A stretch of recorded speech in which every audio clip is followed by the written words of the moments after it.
PSB Pamontiac, Oma Meskanas, Oma Pawistic, Pagamatan, Mina, Kachagawak, Wachistonikwak, Nosiwak, Moiwak, Kodagak, Nosiwak, Wohi, Quasquepit, Chicana, Wiwa, Siko Titamak.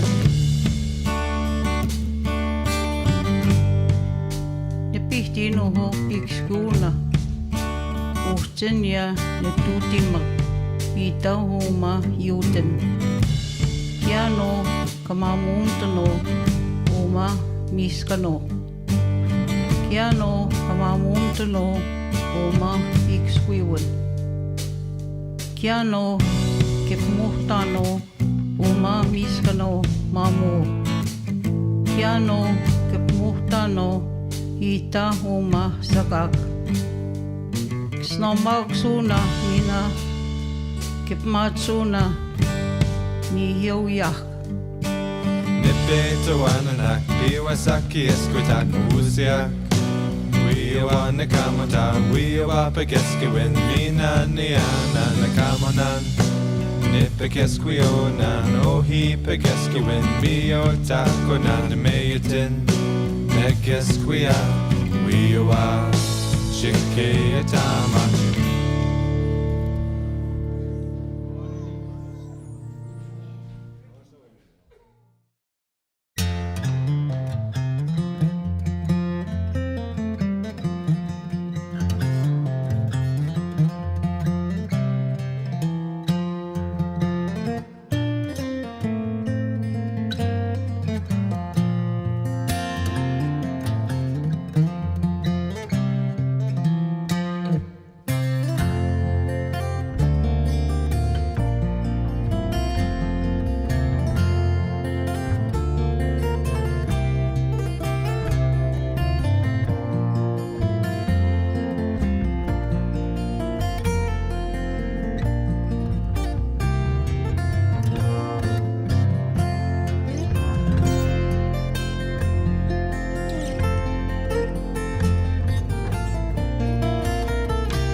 That I'm speaking to you from Treaty 5 territory and land of the Tataskweyak Cree Nation, and that I'm very honored to be here, a guest on this land.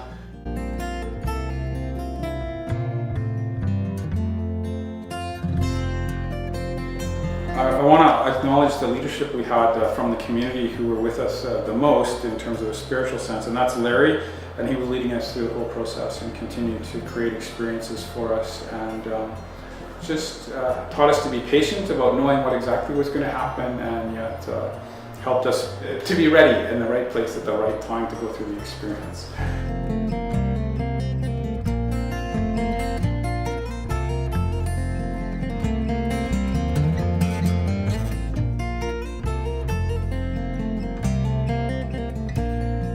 People call my home Tataskweyak. It's more a reference to the vegetation in the area, mainly the trees, the tallness of the trees, and how you pass through the forest or the trees in our area. That's where the name came from, Tataskweyak. And this is a community that was established through the treaty making process in 1800s, probably the middle of 1800s to latter 1800s. My people came from York Factory on the Hudson Bay coast. That's at the mouth of the Nelson River. That's where my people originated from. So we are the people of the bay. That's literally in Cree. but we've migrated inland for thousands of years into the area, in our traditional area.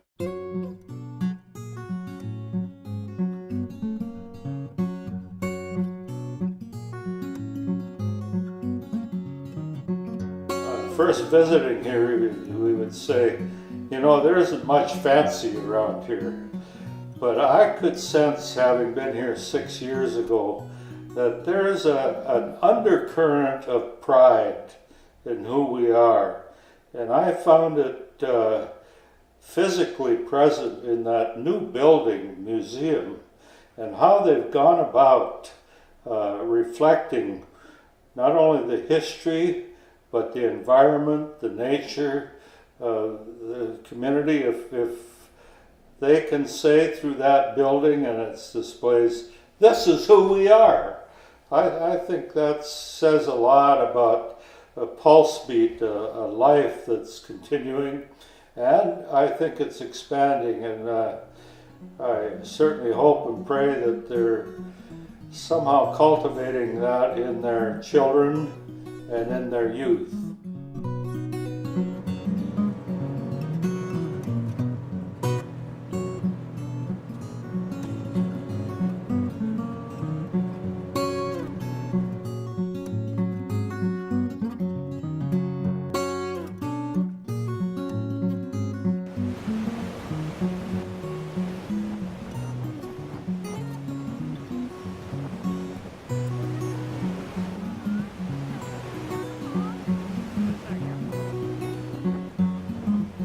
Grown up in Manitoba, growing up in Winnipeg, knowing as a kid, as a teenager, that these dams were being built, but never ever thinking of the devastation that was causing to the peoples here.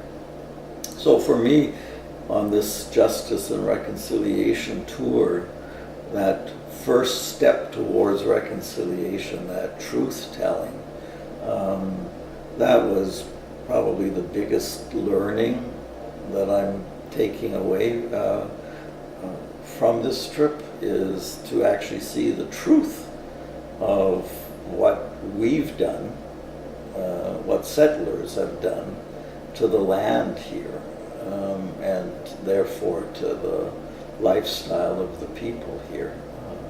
And I experienced that, as I said, I kind of wrote for myself, it's a painful experience. It's a spiritually painful experience to see that and to recognize actually my own blindness for so many years to this reality, to this truth.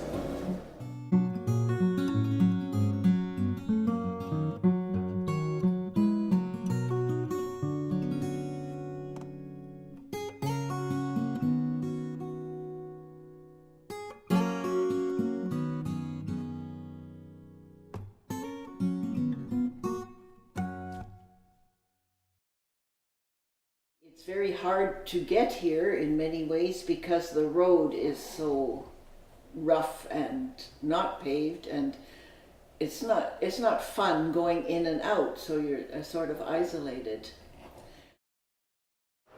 I've been impressed at the way we've been received here on Treaty 5 territory. I know that we come as a group of Christian denomination representatives wearing our collars. There's a number of clergy in our group.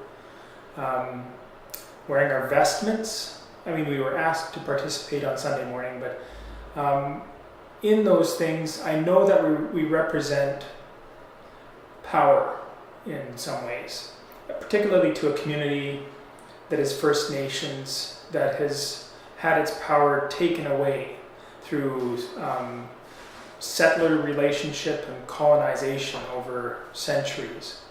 And so it's been a wonderful experience being received with such generosity and hospitality.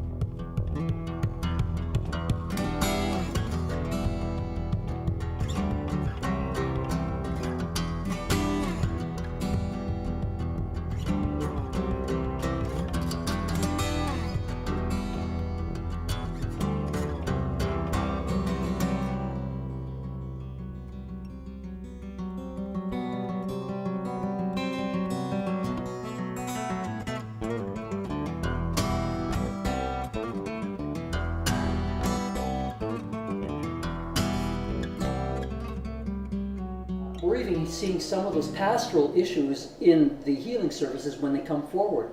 You can see how people are very spiritual in their life here on First Nation Reserve. That they absolutely trust the Omega Mao. The Omega Mao is, the name Omega Mao is Cree for prayer boss. And they know that, they take that seriously and deeply.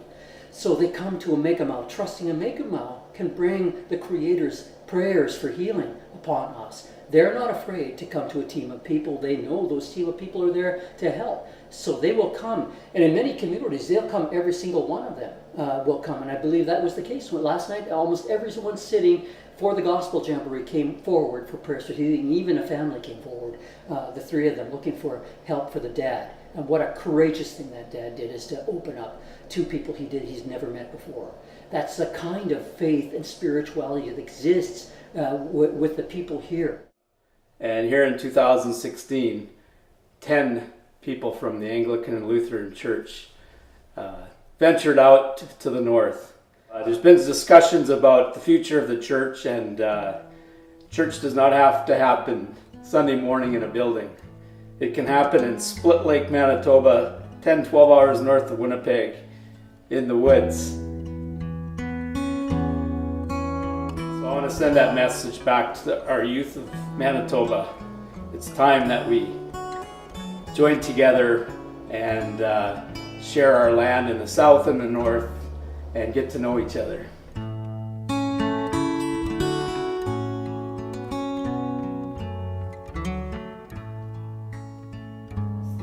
In the last couple days, it was just like hanging out with everybody at like the Jamboree and meeting more people. And when we did those things, it was more with the community. I think I made the assumption before I came here that it was going to be worse than it was. I was a little nervous, and nobody was really quite sure what was going to happen once we got up here, and I just think that next time I just have to not assume what it's going to be like before I get here. What I've really enjoyed is like the way that we always do like a gospel in a circle, and it's really like nice questions, how you get to like think and you can relate to others, and they have lots of details in the gospel, so it's easy to relate. And I enjoy that we've been doing lots of adventurous stuff so that we can relate to our own actual life and to the story at the same time. Well, it was pretty cool being on the radio. I saw lots of dogs around here, especially the T-Ridge. And there was lots also at the Canada Day celebration at the barbecue. Of course, lots of them were looking for food, so that's probably the reason they were there.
Diocese of Mashamaquis, and it has formerly called the Diocese of Keewatin within the Anglican Church of Canada.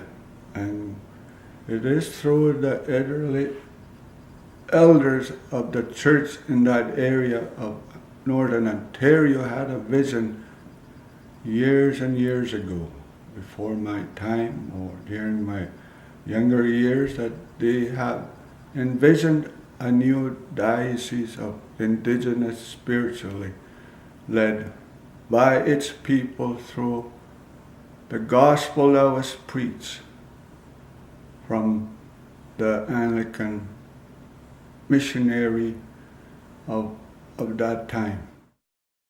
Our people are very strong in the faith. Very traditional people. We live on the land, and we practice the traditions of our people. We keep that very close to our heart. But also we have Anglican faith, Anglican Church of Canada. We have a faith in that church.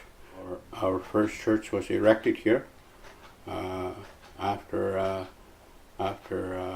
many, I guess, building the church and getting the proper resources. Our people built a church and just at the point of the peninsula. So it's been here for over 100 years also, our church. And that's what I meant. It's part of the core of the fabric of our people, the belief of how our people are governed, and also to live out the life, the social and the economic life of our people. In 1977, our community signed an agreement with the Manitoba Hydro, the federal government, and the provincial government. It sort of tried to mitigate and also to do claims on adverse effects. So we had a claim process. But in 1992, our community signed an implementation agreement of the 77 agreement, and that it gave us a mitigation, agreements on fishing, on trapping, domestic fishing, also economic development, and also the important thing of the 92 agreement, that Hydro can no longer go ahead and do things without consulting Tataskweyak, the people, and that's been going on now. There's been a lot of consultation, and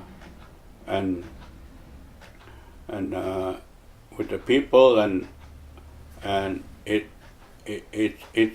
to the point now where our people are now partnering with Hydro to build a generation station. There's a new generation station that's being built as we speak. It started, and it's called a Kiosk generation station, and it's about 15 kilometers downstream from our community. So it's affected our people, but you live with Hydro, then people negotiate an agreement, and they're partner with Hydro now. So we could get some benefits from hydro development, and hopefully, when it's completed, that we'll start seeing benefits. We've invested; our people have invested financially to that project with three other First Nations. So there are 4 First Nations partnered with Hydro.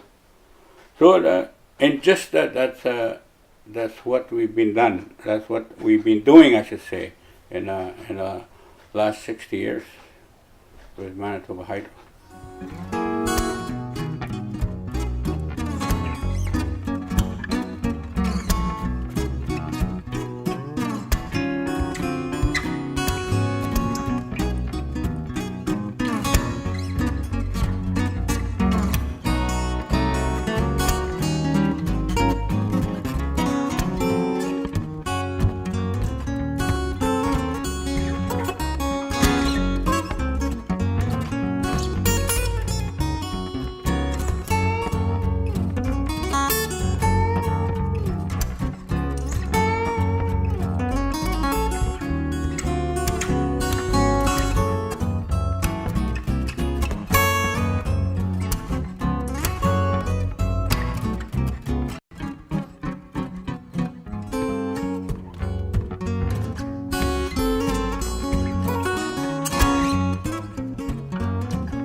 So that unit they're working on, you can see the first one there, that's Unit 3. There's one over by the crane that is kind of hidden in the corner, the yellow crane. There's one in there. So what they do is they pour Unit 1, 3, and 5. They pour the base slabs for them. And those base slabs are full of piping. So they'll pour them, and then when they pour the others, it's less pouring.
I remember hearing Justice Murray Sinclair talk about what does reconciliation mean, and one of the things he kept coming back to is it means developing friendships, to be friends with one another. And I think if anything else, I'm so surprised at how quickly I made some friends here, and some people that I'm looking forward to having some long-term connections to. And especially, of course, for me, the children, you know. I think of Keisha, who came in this morning, and the first thing she did was hug me and say, "How's your day?" And I was really, I felt blessed by that. And so I think we've begun this journey to build friendships. And hopefully in those friendships, you know, and in the great generous hospitality that these people have given us, we are going to be great friends. And there is going to be some changes in our relationship, and hopefully some healing in our reconciliation with one another through the truth and reconciliation. So the highlight for me has been friendship and honoring of each other and hospitality. I think those are three words that keep coming back to me.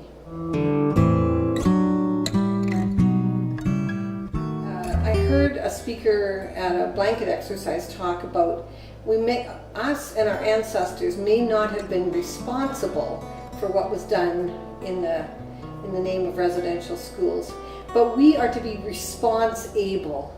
And I found that so enlightening and gives such freedom to what we can possibly do, that we might not have experienced that relationship with the residential schools and the Indigenous people, but we have a chance to respond in an appropriate way. And we have that voice, and I think we as Lutherans should get on board and share in that voice and participate in this process, because we haven't experienced it, but we're response-able, and that's what we should be doing. So for me, I think that's a key thing for us as Lutherans, and I'm proud of our church, our national church that did that in convention. I'm proud that we repudiated the doctrine of discovery. I think we've done some horrific things under that kind of documentation and those laws, and we have to go further. And we as Lutherans can be that voice. And I hope that's part of our reforming together in this time of celebrating and commemorating the Reformation, that we might be a reforming body with the rest of the churches to do that.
Tits paikit peitskeun.